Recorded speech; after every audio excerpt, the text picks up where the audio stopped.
আর সেদিন যদি বলতো বদল করো বদলা নাও, থাকতো একটা লোক বলুন, সত্যি কথা বলুন বুকে হাত দিয়ে, কারণ আমরা চাই না। তবে এবার একটু বাড়াবাড়ি করছে এরা, সেই জন্য অভিষেক ব্যানার্জি বলে দিয়েছে বদলা নয় বদল চাই, রবীন্দ্রসঙ্গীত চলবে, একটু ডিজেও ঢাক ঢাক ঢাক ঢাক করে বাজবে। ডিজে মানে বুঝতে পারছেন?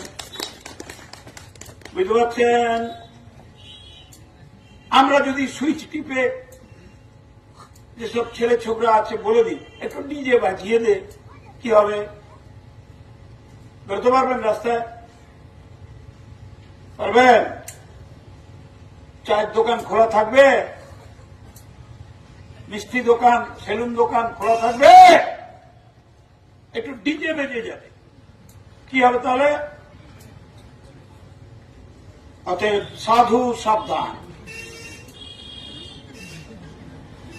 বুঝতে পারছেন? এর নাম অভিষেক ব্যানার্জি।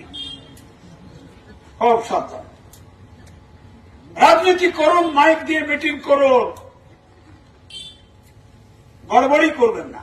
এই বয়সে কি হিরো হতে চাইছেন মানুষ? মিয়া সময় পার হয়ে গেছে।